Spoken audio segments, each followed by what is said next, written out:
Breathing in diesel exhaust fumes is like walking into a fire without a mask. Over time, those toxins lead to cancer. Protect yourself with Magnegrip, the easiest, most reliable exhaust removal system that features a true 100% seal to eliminate diesel exhaust fumes. To get free grant assistance, visit Magnegrip.com. Attention first responders, ready for a new challenge? You can turn your leadership skills into deliciousness by becoming a Firehouse Subs restaurant owner. First responders will receive a $100,000 cash incentive to help open their restaurant. Continue serving after service. Visit FirehouseSubsFranchising.com today.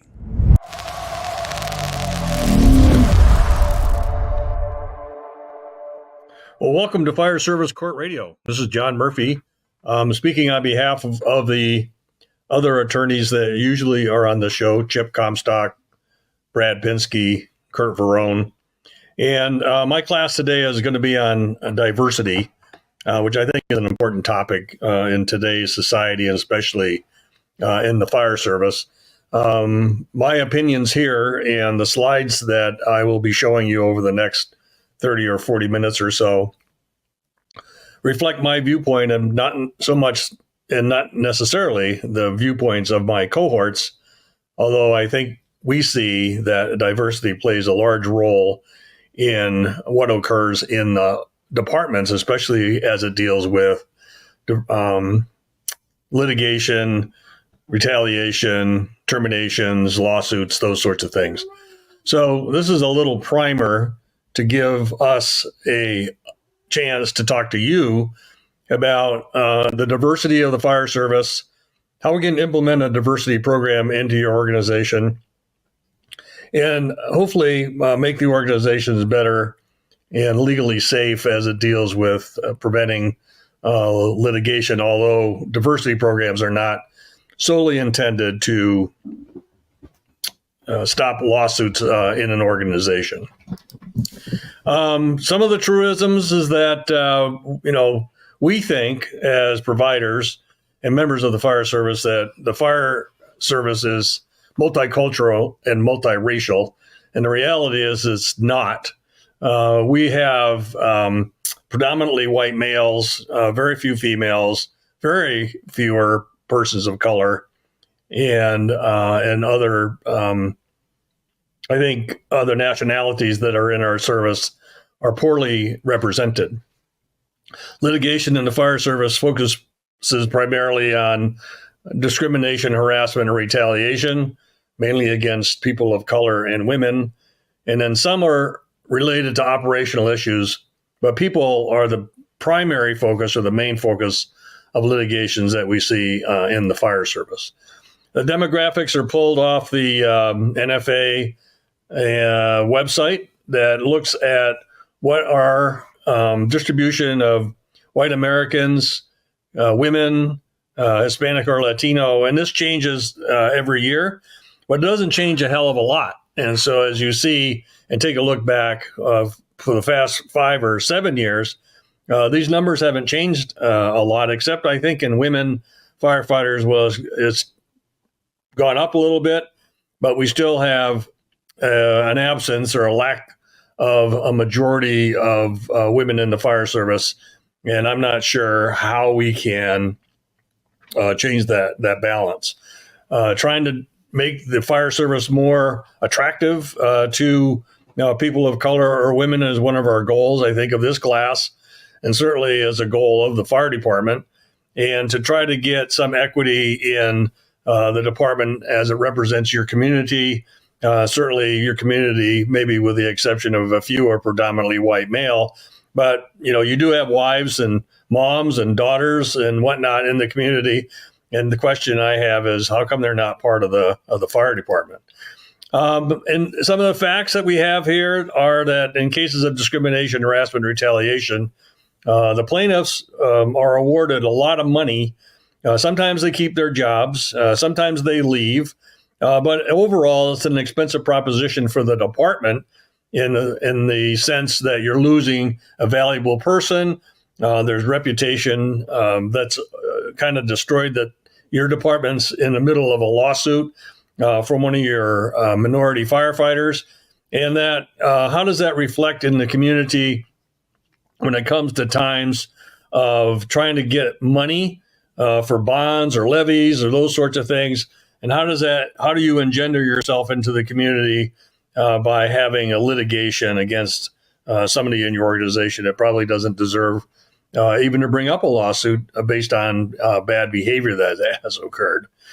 So one of the things we've talked about before is America a melting pot? And I think we used to enjoy that sort of fantasy that we're a melting pot of people from all over the world that come into our country, and then they're sort of immersed into the cultures and the traditions and all those sorts of things that we see. But the reality is, if you live in larger cities, you have neighborhoods, right? You have the Irish, you have the Italians, you have the Jewish, you have the Muslims, you have everybody, the Greeks. You have basically what I would classify as a tossed salad in your communities, and I think your department needs to reflect that sort of tossed salad concept, where the tossed salad is you have like carrots and broccoli and green beans and lettuce and all that sort of stuff. They maintain their separate identity, but they add to the salad, right? They add to the mix and whatnot of the character of your fire department. In a melting pot, it's like everybody's assimilated into the same, right? So those of you who have had cheese fondue, as an example, you'll take 3 or 4 different cheeses, you mix them all together, you heat them all up, and then it's just like this big pot of cheese that you dip a cracker or a piece of bread into, and it doesn't retain its own flavor or its own identity. Whereas I think the metaphor of a tossed salad more reflects what we're seeing in our country today, and certainly, hopefully, in our departments today than we've ever seen before. So in the 2020 U.S. Census population, they've essentially improved how they measure the race and ethnicity measures of the U.S. population. And they projected by 2050, no racial or ethnic group will make up as much as 50% of the U.S. population. And so the conclusion is that the United States will become a nation of minorities and not a nation of majority, which is generally white males. And I think this is a good thing for our country, as it brings a lot of different viewpoints and ideas into the country, which has, historically made our country great. And although, yes, there is political upheaval, yes, there is ethnic uprisings, I guess, for the lack of term, yes, there's world events that are affecting the United States and certain populations. But I think in the overall viewpoint of what our nation looks like, we should be a nation of minorities and not so much of majorities. And I think that was in the long term, and I may not be alive that long to figure it all out, but certainly you are. And, how does that affect you and your workplace? How does it affect the workplace? And how does it affect your community? And so we'll see some population shifts in the next census period. So what is diversity? And it's sort of all these little buttons that are up on the screen there: the life's perspective, your age, your personality, education, sexual orientation, all of these sort of things makes up a diverse workplace. So if you want to define diversity, it's the range of human differences, included but not limited to race, ethnicity, gender identity, sexual orientation, and all the things that you're seeing on your screen. But one of the problems is we don't identify diversity very well in our group and other corporations. And so the diversity of the job is that demographics are changing in the fire service, but not as fast as our communities. So if you take a look in your community, and I know that I live in a small community here in Washington State, we have a huge influx of people from other countries, speak different languages, look different than we do, than I do. They shop differently, they eat differently, they have different needs in your community. But the fire service, if you take a look at my fire station, it's the traditional, white male population, and not so much what is reflected in the community. So the question here is, does your fire department reflect the community and meet its needs? And we're changing a lot. I mean, the fire service is changing a lot, although we as the firefighters are not changing a tremendous amount. But there's a lot of mission creep, I think, is one thing. We're asked to do a lot more than we ever have in the past. I remember when I got in the fire service, and some of you old timers probably remember the same thing, as we were in the fire service to fight fires and do rescues. And now, and then EMS started creeping in, and then community paramedicine, and then mental health units, and those sorts of things have all added to the workload that we do. And so we address more of a population, and we have more of a diverse approach to our community service than we ever have had in the past. And so I think we need to adapt to that, I guess, for a better word, as we look at hiring and training what we're bringing into our organizations. In general, organizations tend to believe that diversity in the workplace is essential, and a lot of this research comes from the corporate world, and even some from our world in emergency services. But we can't really identify a positive definition. Some of the studies they've done in corporate universe have taken a look, and only 30% have agreed to a definition of what diversity is. And for many corporate leaders and people in corporations, and even our service, it's not well defined or understood. We have some misconceptions, we have some rumors, we have some personal experiences of what diversity ought to be like. But when you're like filling out a form for basically a federal grant program or those sorts of things, you look at, one of the questions is, well, does your department have a diversity program? Or does your department do DEI training? Or does your department do any sort of diversity training? And we look at, or did we comply with that? So we just check the box, right? So it's a compliance issue, not so much a delivery issue. And how much through the delivery issue are your employees actually learning about what a diverse population is, what a diverse population is in your own department? And then reporting on diversity places too much emphasis on race and gender, where it should take a look at other aspects of the whole person, or the salad, I guess, of your department. What role does each individual play in the success of your organization? One of the things that we need to do in our diversity and inclusion programs is we need to move from tolerance to acceptance and respect. And I know that I've talked to a lot of firefighters in my 30 plus years in the fire service. And we're like, we got a person of color. Yeah, we have a woman. Yeah, we have a man or a woman from India. Or yeah. And we'll just accept them, right? There's a tolerance issue.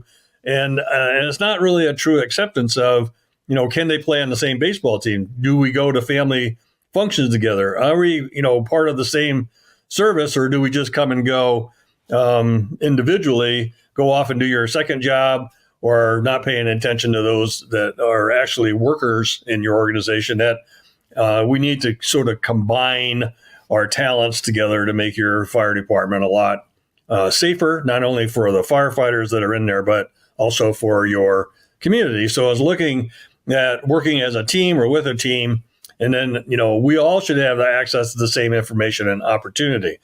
And I've worked, and I know that you have worked in departments that information is compartmentalized. And so you maybe as a team leader, you as the Caucasian guy gets all the information, and my, good friend and partner who happens to be African-American only gets half that information. And so if we sit on a committee together, he's looking at me like, well, I didn't know that. I've never heard that before. And that's, I think, a failure of leadership, not to spread information equally to everybody in your organization. So, the equal dissemination of information to make the organization better is, in the long term, a good thing for your organization. It helps promote success in the organization, and helps to create a safer environment for your firefighters, that they actually want to come to work tomorrow, and that it promotes a problem solving and teamwork concept, is that we're all team members. And so we need to make sure that we understand that as leaders and as followers in your organization. And the issue of the inclusion issues shouldn't be an issue, right? It should be just accepted matter of fact that we need to stop referring it as an issue or a problem. It needs to be, this is who we are. This is the people that we bring into the organization. This is a opportunity for you and your team to shine, not only in your organization and with other members of your organization, but also out into the community. Diversion doesn't work without inclusion, right? And inclusion is being asked to come into an organization. And we need to adopt what they classify as a multimodal approach in training, is that there's many training opportunities out there that can help your department understand what diversity is all about, and that you're actually are living in a salad and not in a melting pot of your community.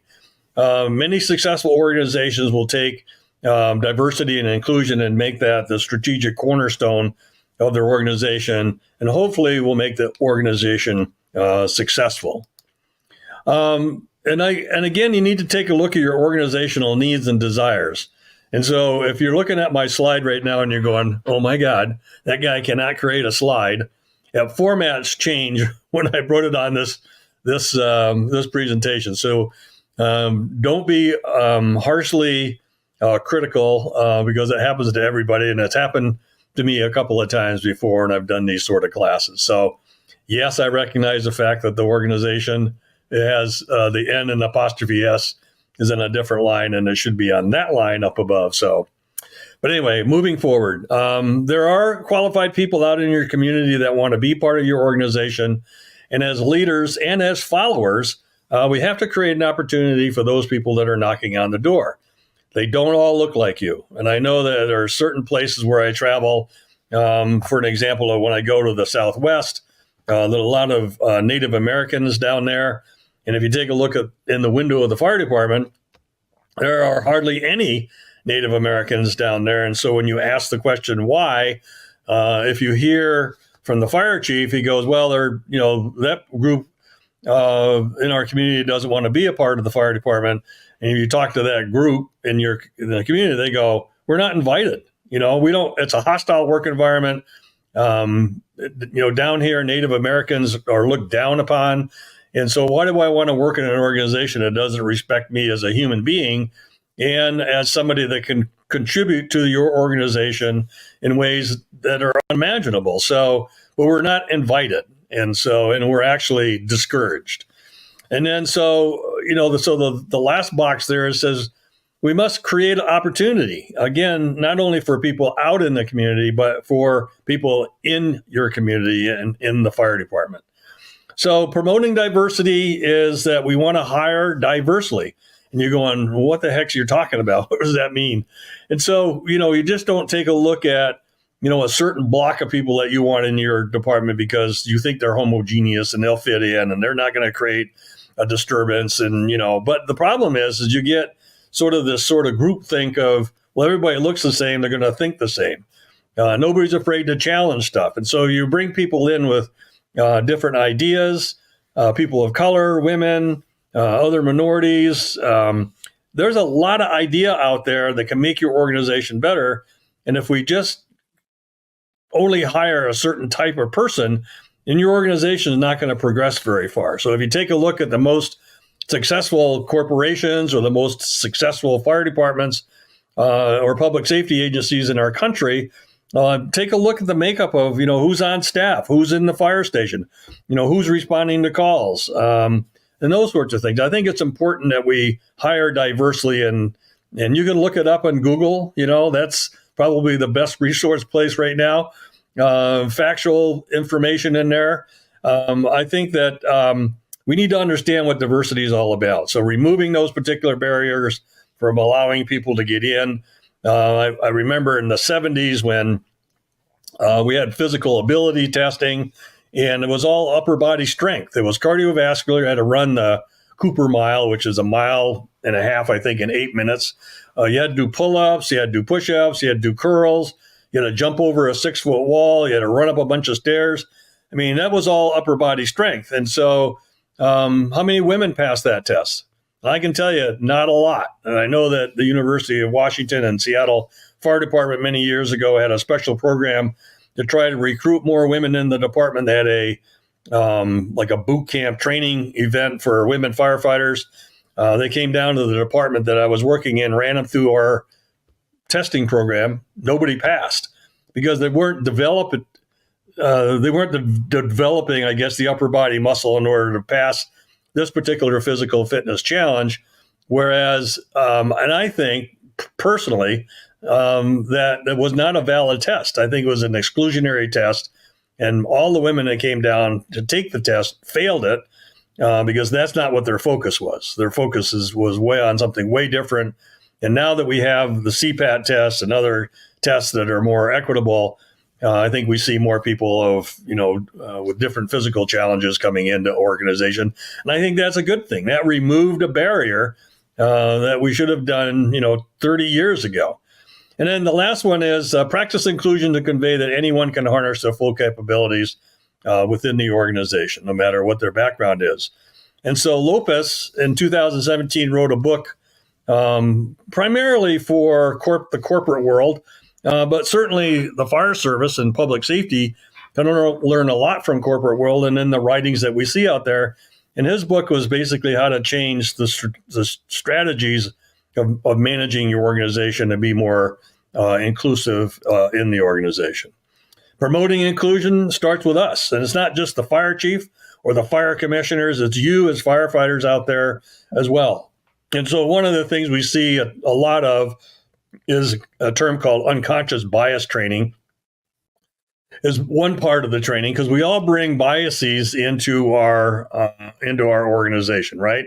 And so I think it's important that we understand what our biases are. I know I kind of joke around that my dad grew up as a kid in Philadelphia. When he got married to my mom after World War II and had us boys, I swear to God that my dad was Archie Bunker. He didn't like anybody. I mean, I'm surprised he even liked us as his kids. But he had a lot of bias and prejudices, and most of it was because of his religion and because of his upbringing and background and his parents. And so, he never got over that. I mean, he died being somewhat of an Archie Bunker stereotype. He was a great dad. Don't misunderstand me.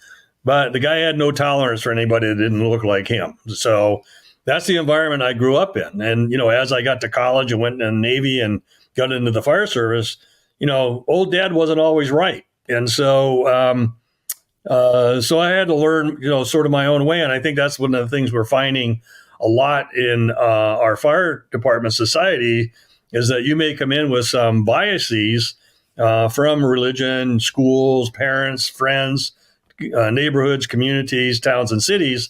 But, we need to kind of open up our minds a lot in order to accommodate all the changes that are going on, I think, in society, first of all, and second of all, in your fire service and the fire service expectations of inclusiveness and diversity, right?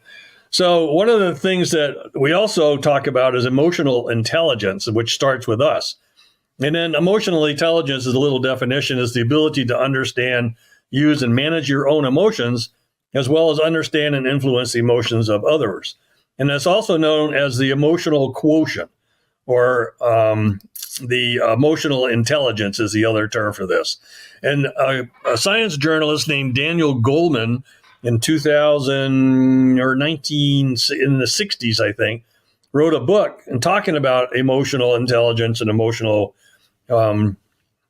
quotients, and talks about 5 different areas. One is self-awareness. One is self-regulation. Empathy, I think, is an important factor, being empathetic to others. Having good social skills, right? And then self-awareness. And so each one of these come with their own identifications and definitions. With self-awareness is being able to identify and name your own emotions. Self-regulation is being able to manage your emotions and help others. Empathy is being able to understand where others are coming from and respond with compassion. And we're an empathetic group, I think, is when we go out to the community and, Mrs. Smith is laying on the ground out there and we're pretty empathetic to her needs. But it seems like when we're in the fire station, we're less empathetic to our own needs, right? And so, the old mantra of, get along or get along, or, if you're, challenged with something and you're emotionally injured, it's like, get over it sort of thing. And so I think we need to be more empathetic to our own members, our own firefighters, as much as we are to the Mrs. Smiths that are out in your community. Social skills, again, being able to interact well with others, and just self-awareness of, who are you? Recognize your own strengths, your own weaknesses, your emotions, all the things that make you, who you are. You need to identify that and those, and then how you can interact with other people trying to do the same thing. And I think the organization, through some training programs, which we're going to talk about in a couple of minutes, can help us find our way if we're having a hard time doing that ourselves. And so diversity and inclusion, eliminate the belief that diversity and inclusion means you have to lower your standards. And that is absolutely not true. So I know that I get a lot of pushback when I talk about diversity and inclusion from people that says, well, in order to bring this certain group of people in, we have to lower our standards. And I say that's a bunch of hooey. We don't have to lower our standards. We have to keep our standards the same or greater, right? So people will rise to the challenge who want to come into our organization.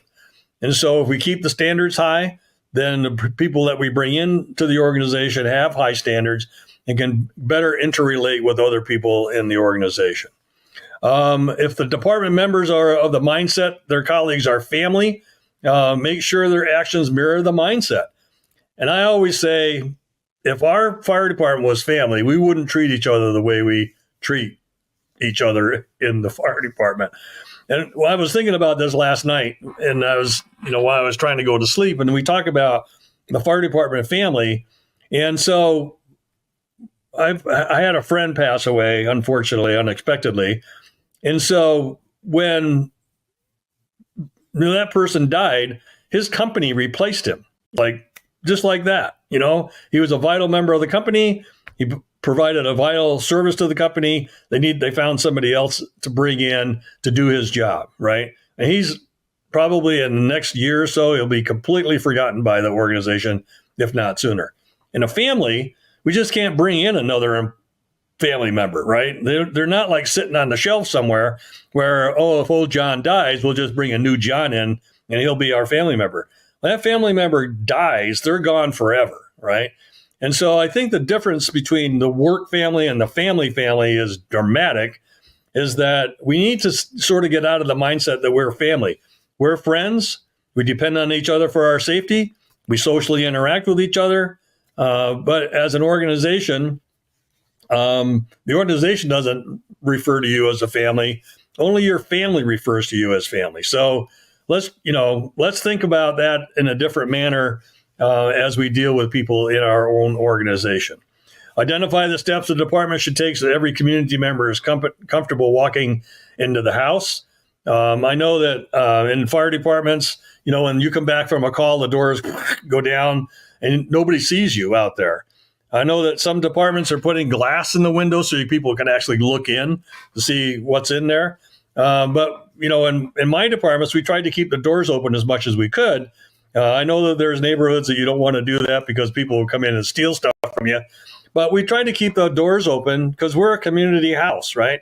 So we want people to feel comfortable coming into the community house and to interact with you, receive a service, ask a question, maybe get some, help that maybe you don't know, you don't do, but a resource somewhere. So you're a good resource manager, I think, in your community as we deal with the community. And then consider whether your department is ready to hire and retain its first woman, pregnant woman, religiously observant firefighter, transgender male or female, because we're seeing a lot of changes coming in society that's coming into our fire department. And so are we accepting? Are we condemning? Are we banishing? Are we, kind of harassing? Are we trying to get people out of the department that don't look like you? So I think the whole mindset that we are trying to incorporate here is that we need to be diverse. We need to be inclusive. And so, people have skills and talents that I think can benefit the organization, can benefit you and you can learn something from everyone, regardless, if they don't look like you, if they don't identify like you, all those things that we just mentioned. And then identify department options for participating in events that showcase commitment to fostering diversity. And that's getting out of the station into the community, go to the fairs, go to the community activities, go to the schools. I think it's important that we understand that we are part of the community, and the community is part of us. And so if we get out more, we can identify better with what the community needs are, who is in your community. And like I said earlier, my community is changing dramatically. And so what used to be a small town in Western Washington is a larger town. Not, it's got a city, sort of connotation, but it's a small town. It's a small community, but it's very vastly diverse, as we're seeing people from, the Seattle, Bellevue area moving out into our neighborhoods, right? Examine whether you have problem children in your organization, and we all do. Those are the ones that are whipping up the, sort of the hate and discontent. Those are the ones that I always laugh that I have to make a policy for, because we have no policy to challenge these guys' actions, and so we need to identify your problem children and work a little bit on them to be more inclusive, be more accepting, and being less aggressive and irritating to people in your organization. And sometimes, and I hate to say it, they may need to go find another job, and you need to help them go find that job to get the sort of the disruptive person out of your organization that's creating, 100% of the problem in an organization where they may be the only like 1%. So identify that sort of stuff and take some real action steps towards training or help find another job somewhere else in a different department. Review your department's policies, and the lawyers always talk about policy. You got to have policy, and trust me, you got to have policy. And there are certain ones that you should have, which we'll identify in a few minutes here. But have a policy. You can't enforce a rule or a regulation in an organization if you don't have healthy policies. And we have a couple of our members that are making policy for you. So take a look at, I think, Kurt Barone and Brad Pinsky are doing policies for organizations, a subscription service, and not giving away free advertising. But they are a member of this sort of fire service court radio cadre. And so I think that it's important that we identify good policies and that are up to date in your organization. And then discuss with your colleagues whether they can plainly explain what actions are prohibited with examples specific to fire and EMS and just interacting with your organization. Because a lot of people go, well, I didn't know. I didn't know. I don't know what the policy is. This is not the way I grew up. This is not the way I act. And so I have that sort of coffee table or lunch discussion about those particular things that deal with diversity and inclusion in your organization. So your workforce is changing, different languages, cultural differences, religions, prayer, food groups. We're not the old meat and potato fire service anymore. People are bringing a lot healthier food in, a lot maybe ethnically based food. Those are all important to understand about that, and be willing to get in to help cook, eat, those sorts of things, and enjoy the culture that's currently in your organization. Lots of different customs, a lot of different attitudes that people bring into their organization. There's a ongoing controversy or conversation about hair and beards, and clothing and headgear, and so a lot of court challenges about African Americans with a skin condition called folliculitis barbae, which is ingrown hairs. And so, do you shave? Do you don't shave? How does it meet the SCBA requirement for fit testing? I mean, there's a lot of things. How about Sikhs that are wearing headgear? Do they wear it, on the job? Do they have to take it off when they go to a fire? All of that sort of stuff, I think, is something that is a challenge to the organization, and we need to be up and ready to address those sorts of things.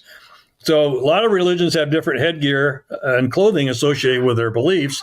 And so, pretty much what you see to the right here is basically just four of the hundreds of religions that are out there that have different headgear, wear different clothing. So my question to you as a leader and as a follower, are some of these things sort of accepted in your organization of a headpiece or article of clothing that people may wear while they're on the job, and is that acceptable? A number of court cases out there that talk about headgear, clothing and apparel, while they're on the job, tattoos, all those sorts of things. And do they violate, if you say, no, you can't wear this, you can't have that, does it violate their First Amendment or religious freedoms? Which it does. And so court cases are all over the place, not all over the place. They're pretty much universal in their support of religious freedoms and First Amendment rights for sure. And so you and an organization need to think that this is a diversity issue. This is an inclusion issue. And so why not, right? Why not? And so do we need to make accommodations? And so I always say, look to the court cases. I strongly suggest you take a look at Kurt Verone's website called Fire Law Blog, another cheap promotion for Kurt. But anyway, there's timely material in there. And the court cases are aplenty as it deals with facial hair, clothing, dress, and those sorts of things. And also, you want to work with your attorney on these questions to make sure that when you approach an issue, you're approaching a fellow firefighter that maybe have a certain religious belief and they wear a certain article of clothing, you're not violating First Amendment rights, religious freedom, and those sorts of things. So a good attorney is worth their weight in gold to prevent a lot of litigation that you may find yourself facing in an organization. So what else is different about your workforce? And that's a sort of a reflective question. What is? And that's only you can answer. I know that I can answer in my 32 years of being in the fire service, moved from small town to city to small town to larger city to rural. And so every community had their own characteristics. And so we had to adopt and adapt in our communities in order to provide, first-rate service and bringing people in from the community that wanted to work in your organization. So our workplace is changing, right? So, when I came in, I'm of the baby boomer era. I'm not going to tell you when I was born, but just let you know that I'm one of those guys. Now we have the Gen Xers and the Gen Zs.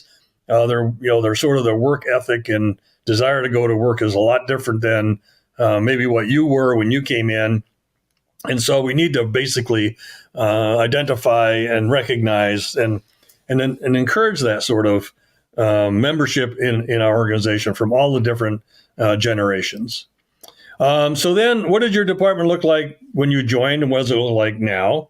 And I can tell you there's dramatic differences. When I first joined the fire department down in Lacey, Washington, after I got out of the Navy, as to what it looks today, right?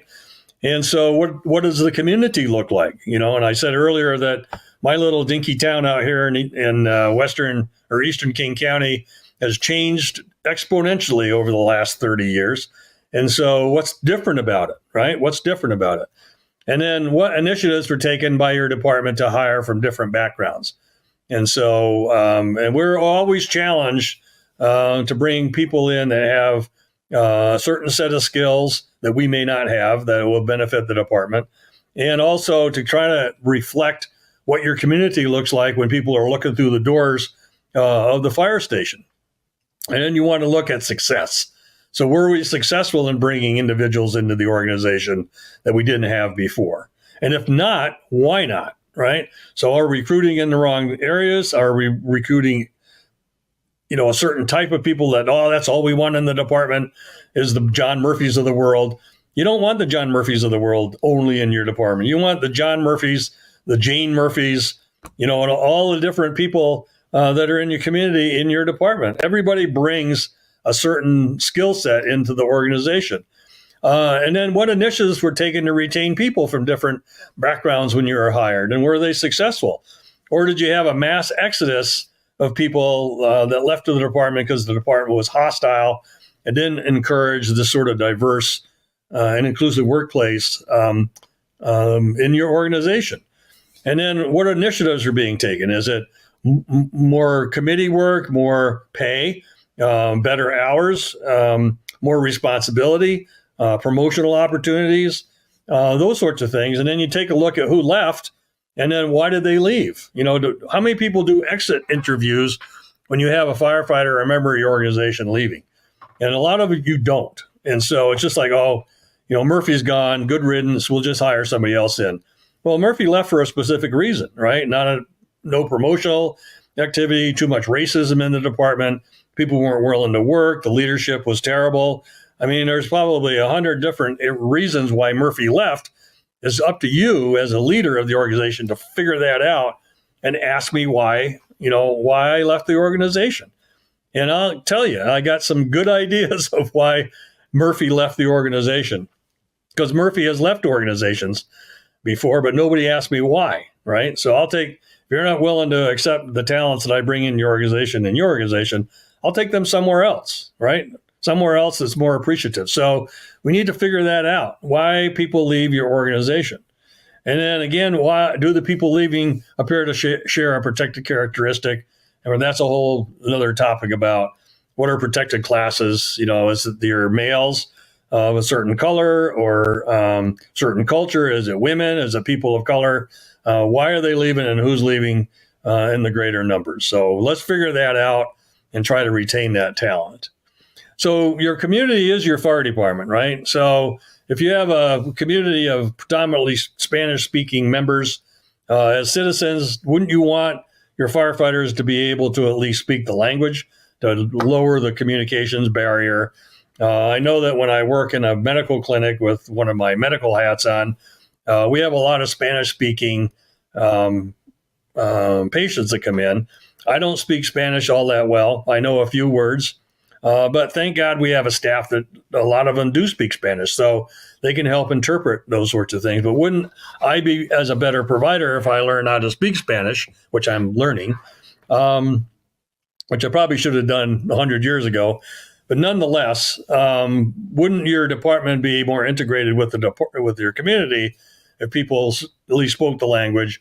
And there's, you hired some of the locals to come into your organization that are qualified. So just think about those sort of dynamics and don't just say, the next time, because there'll always be a next time. If you don't fix it now, it's never going to get fixed. So there's lots of training programs out there. Many training programs are available. Some of these programs often address the issues of diversity, equity, and inclusion, which is formerly known as DEI, which has become a swear word in a lot of corporate boardrooms. So much so it's been politicized, and even the corporations are backing away from it, publicly, and certainly in our environment, in the public safety environment, it's one of those things that we really don't want to talk about. But I think we have to, in order, to bring in an equitable workforce, that people actually want to work for you and with you and want to come back to work tomorrow. DEI, again, diversity is how people differ. Equity is fair treatment. And then inclusion is a variety of people with power, voice, and decision-making authority. And you can read this. I don't have to run through here and read it, but it's basically a set of programs that were set up in order to address the issues in corporate world primarily, and especially with the EEOC getting formulated during the John Kennedy era, and how it's influenced basically how we try to bring in a diverse workforce into the corporate world. And certainly we can learn some valuable lessons from that experience as well. DEI training is not litigation prevention training. You still get sued despite of the fact that you've made your best efforts. I think doing any sort of diversity-like training or harassment, anti-harassment, anti-retaliation training, those sorts of things all play a decent role in, if you do get sued, in the defense, that we've done this class, we've required people to show, we have a proven track record. It's just that, it's not like we're not doing anything. We've done a lot. in order to prevent this behavior. But unfortunately, that behavior occurs in any organization. So, and again, it's a method for training firefighters, EMS providers about other members of the organization and how they think. And so on the right lower side, talks about unconscious bias. Like I said earlier, we bring a lot of unconscious bias into an organization, and much of it comes from family upbringing, church, schools, parents, friends, and others. So I think in life experiences, right, teaches us certain things. So we need to make sure that we address all of those in a training program. And I'm just going to talk about DEI for a minute here, because that's, I think, is one of the more predominant, most controversial trainings in our corporate and public safety world. So, and again, you want to understand the history, the context of, where people come from, how they get their ideas about other people. We want to look at the humanity aspect of it, of treat everyone with respect and dignity. We want to be honest, truthful, and transparent about our own biases, and that's a self-reflection. You don't have to tell everybody that I hate this or I hate that, or this is my bias. You just have to recognize it internally. And so when we act externally, at least we have a better understanding of what our biases are.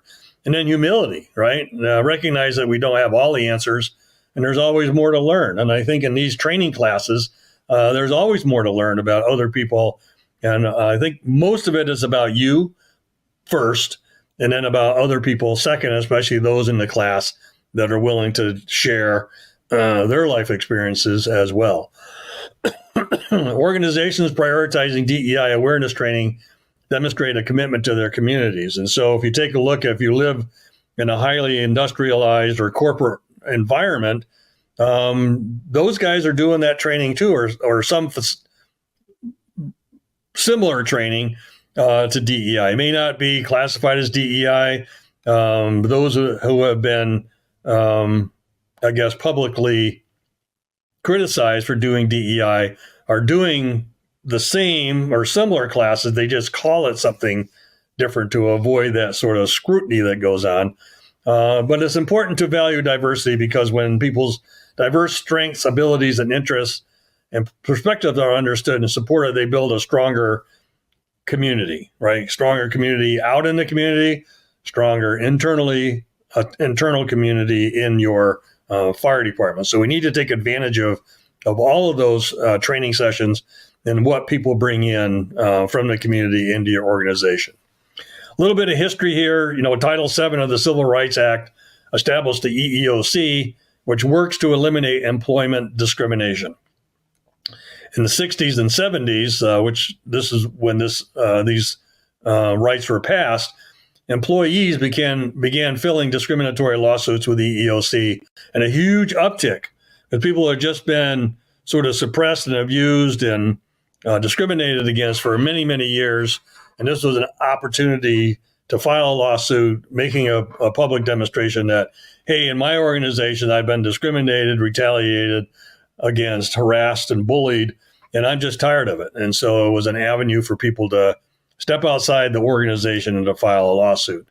The diversity training efforts started by an executive order by President Kennedy back in the 60s, initiating the affirmative action programs. And then although the two concepts may be similar, affirmative action differs from DEI because it requires federal contractors under affirmative action to treat all applicants and employees equally. And then colleges and universities also used affirmative action to boost enrollment of students of color in a majority of white schools. And I think last year, 2023, let's say 2023, the Supreme Court banned the use of applicants' race in university admissions with the argument that doing so is discriminatory. And it was a case called Students for Fair Admissions versus Harvard College and the University of North Carolina. So those two institutions are pretty much eliminated the race component of it. And a lot of the major high-end academic institutes this year in their academic enrollments are seeing a diminishment of people of color in their organization as a direct result of the Students for Fair Admission case.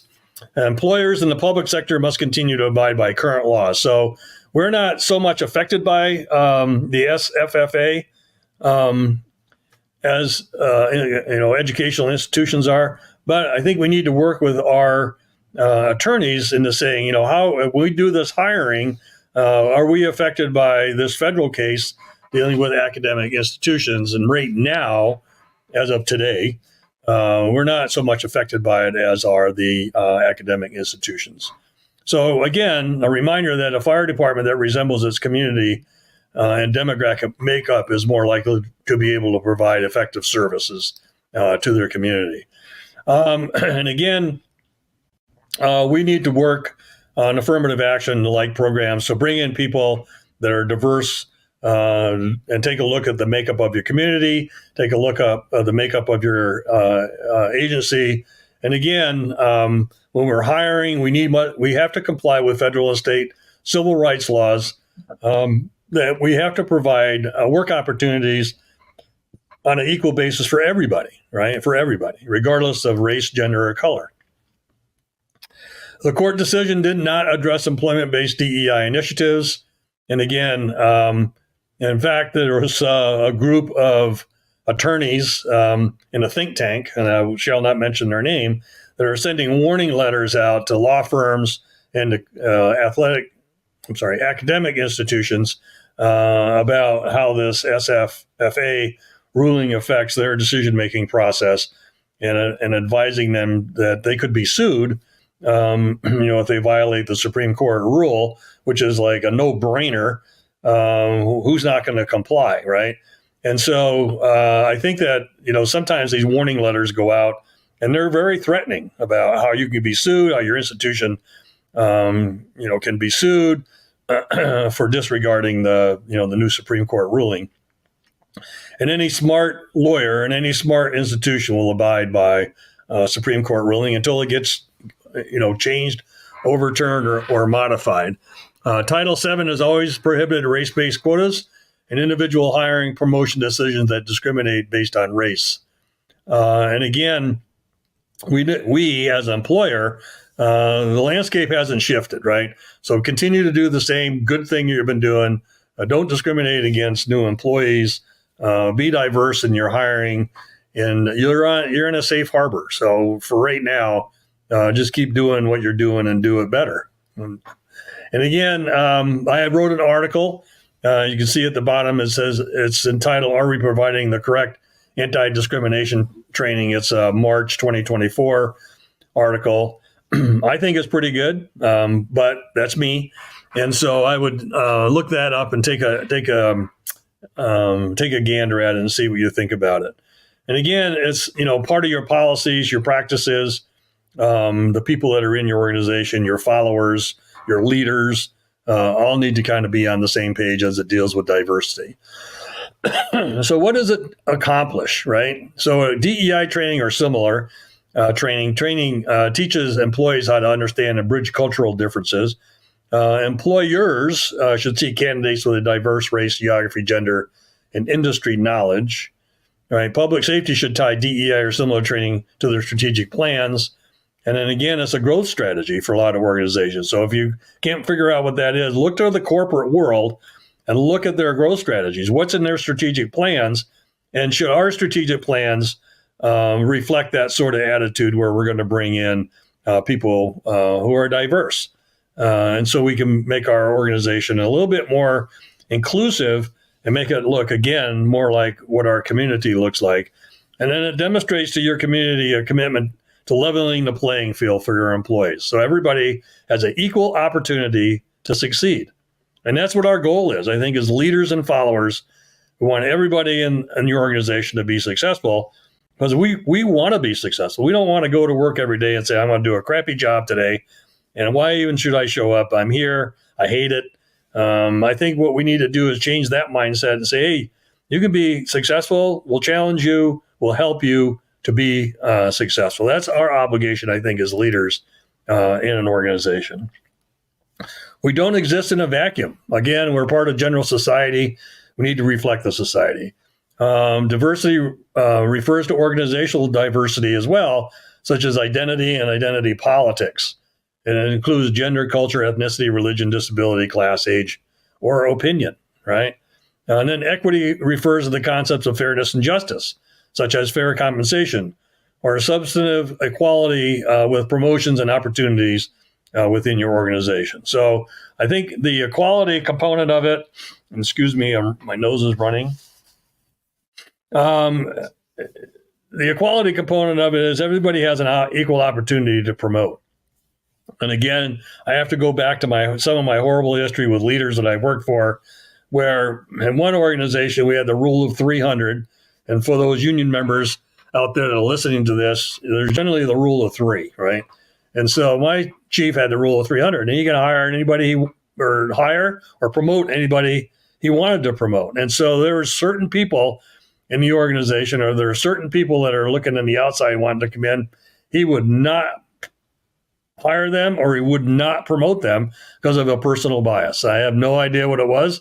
He never explained it, but it thwarted a lot of people. And I'm surprised as many people stuck around. I think they were waiting for him to die or leave. And when he did leave, he didn't die.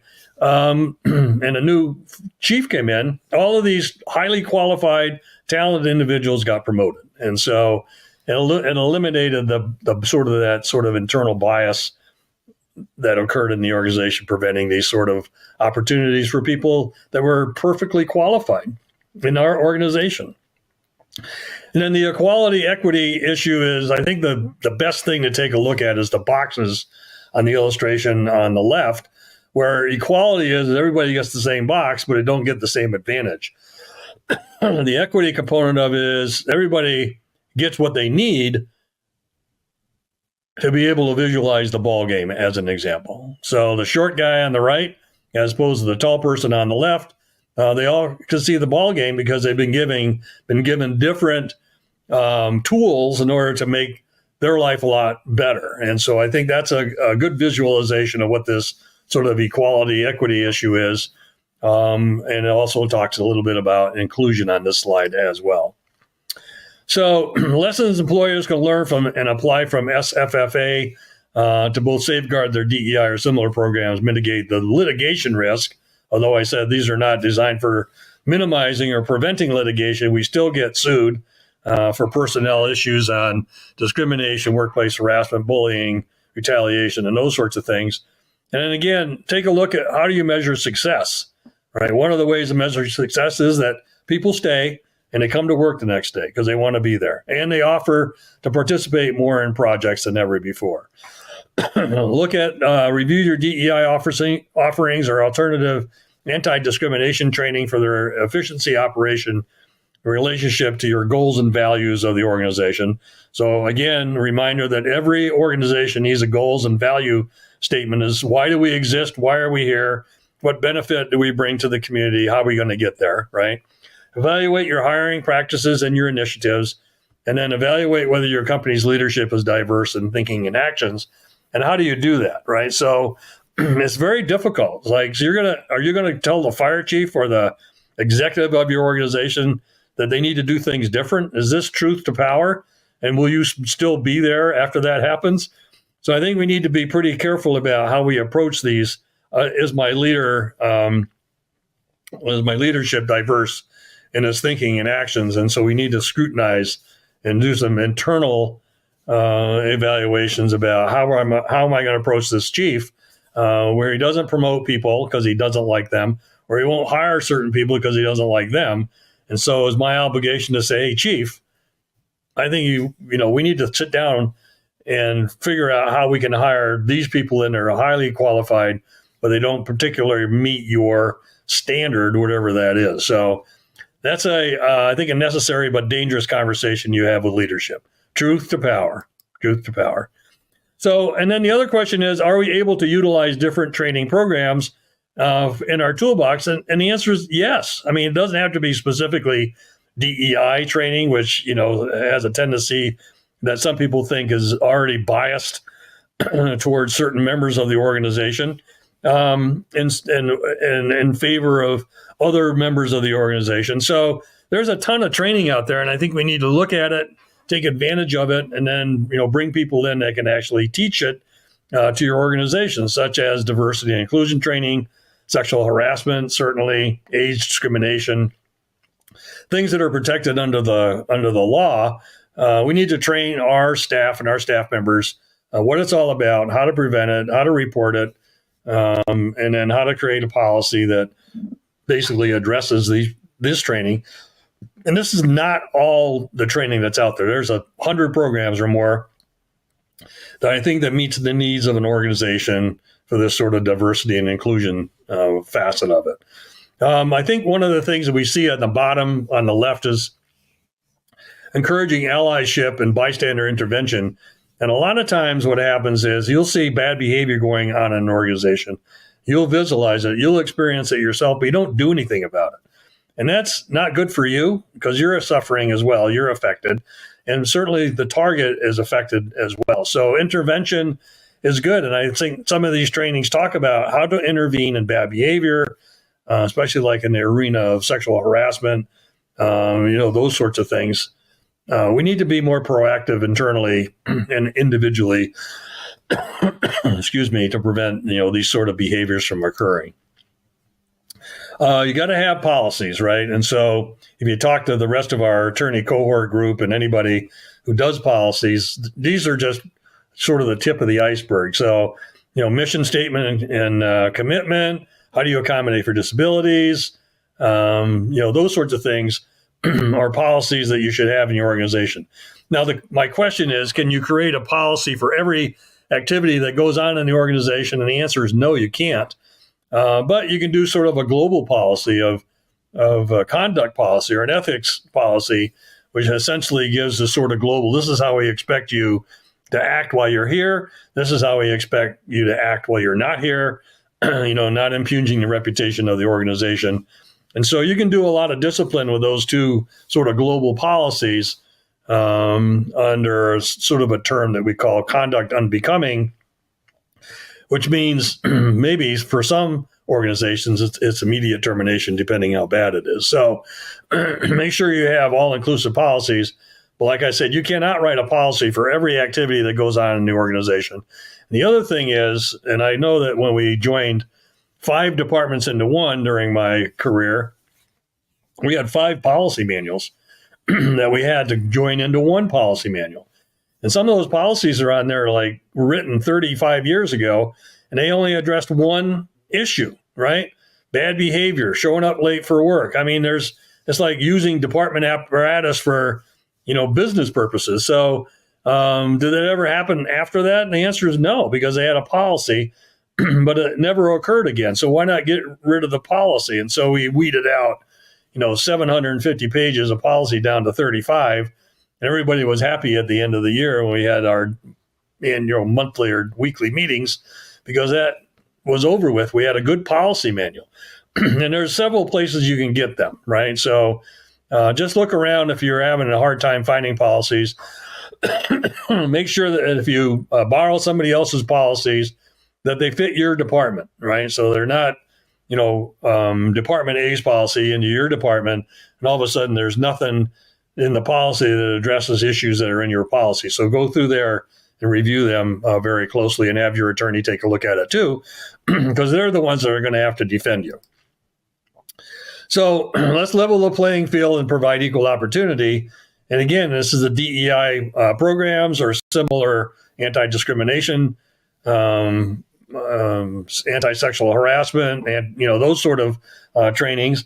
2023 survey by the Pew Research Center found that 52% of employed U.S. adults said they have had DEI training or meetings, and then about a third of those organizations have a specific division and a member that runs their DEI or diversity programs.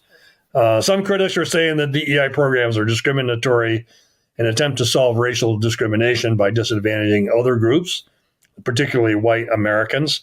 And then supporters and industry experts insist the decades-old practice has been politicized and is widely misunderstood. So some preventative measures here. So strong leadership, right? You can't be hiding in your closet upstairs in your office. You got to get out and figure out what's going on in your organization. These programs and policies have to have buy-in from not only you as a leader, but from your members as well. Comprehensive policy and training program for those policies. And then training on laws related to creating a safe workplace for all employees, which is found in your local laws, your state laws, federal laws, the Constitution, right? And then have a see something, say something mindset. So if you see bad behavior that's occurring in your organization, you got to do something about it before it becomes more of a problem, right? You're going to have harassment, discrimination, retaliation, prevention training, and policies, right? The DEI training, what does it look like? You have to have training on mission, vision, codes of conduct, and ethics, as I said before. Take a pulse of your organization, and then take a look at the last bullet as management by walking about. So for leaders and other managers, get out of the office, go to the fire station, go on a call, go to a training session, go eat lunch or dinner or breakfast, or cook breakfast or lunch or dinner for your crews. You can build a lot of camaraderie there by getting out of your office and figure out what's going on in the community. And also go to community meetings, go to the city council meetings, go to the county council meetings, interact with your state legislators. They're looking for information from you, and your obligation is to provide that information to them. So get out and about, and walking about is a good way to go. 9 signs of a healthy company culture. I found this the other day. I liked it, so I'm just going to throw it in here. Is that employees feel heard and appreciated, right? Now, I'm not going to read the whole wheel. You can do that yourself. You could probably read it faster than I. But open leadership communication in section 4. Teammates can challenge each other's ideas respectfully and be received respectfully and openly, right? You don't get defensive when somebody says, well, that's sort of a goofy idea. How about if we try it this way? Or that's not going to work in this organization. Well, how do you know that if you haven't even tried it? So, sort of create a pathway for new ideas in order to improve your organization, especially as it deals with people. And then people promoted on merit, not politics, right? Remember my the Choice of 300 chief I worked for, on merit. These are the most qualified people in your organization. They deserve to get promoted. And then the best ideas win, regardless of who or where they came from. So I think that's all, in my experience, in many organizations and running organizations, this is the healthy culture picture I think has a lot of merit and value. So finally, having a diverse workforce represents your community and your stakeholders is good for our industry. We know from common sense and research that when we have more diverse perspectives in discussions or are part of our education, it helps us to have more thoughtful results. It also helps us connect with our community because we're looking like the community. Provides a better opportunity for those current employees and those who want to join your organization because they see a lot of opportunity in your organization if you provide a lot of opportunity within your organization. And again, I have a tendency to write a lot for fire engineering. The discrimination, diversity, and harassment and legal primer is, I think, a 3-part series. And then the other one was the legal side of leadership that I wrote this year, talking about, your obligation and what you should be doing in your organization as it deals with leadership, diversity, inclusion, and getting more people into your organization that doesn't fit the traditional mold. So I want to thank all of you for spending the hour with me on this topic. This can go on for a couple more hours. I'm not going to torture you. But for me, I think it's an important topic to talk about because as an attorney and as a former fire service leader, we don't talk about it enough. And we get a lot of blowback by not incorporating these sort of principles in your organization with lawsuits or people leaving your organization to take their talent somewhere else. So let's retain our good firefighters. Let's make sure that if we have marginal firefighters, they become better through their opportunities in your organization, and that you become a better leader and a stronger leader, not only in your fire department community, but in the community. So with that, be safe out there. We got a lot of bad weather coming. Excuse me. I know that by the time you get to see this, all the major damage will be done and we'll be out doing recovery. And so if you're doing recovery works, be very careful out there, please. And until next time, be safe. Thank you. Breathing in diesel exhaust fumes is like walking into a fire without a mask. Over time, those toxins lead to cancer. Protect yourself with Magnegrip, the easiest, most reliable exhaust removal system that features a true 100% seal to eliminate diesel exhaust fumes. To get free grant assistance, visit Magnegrip.com. Attention first responders, ready for a new challenge? You can turn your leadership skills into deliciousness by becoming a Firehouse Subs restaurant owner. First responders will receive a $100,000 cash incentive to help open their restaurant. Continue serving after service. Visit firehousesubsfranchising.com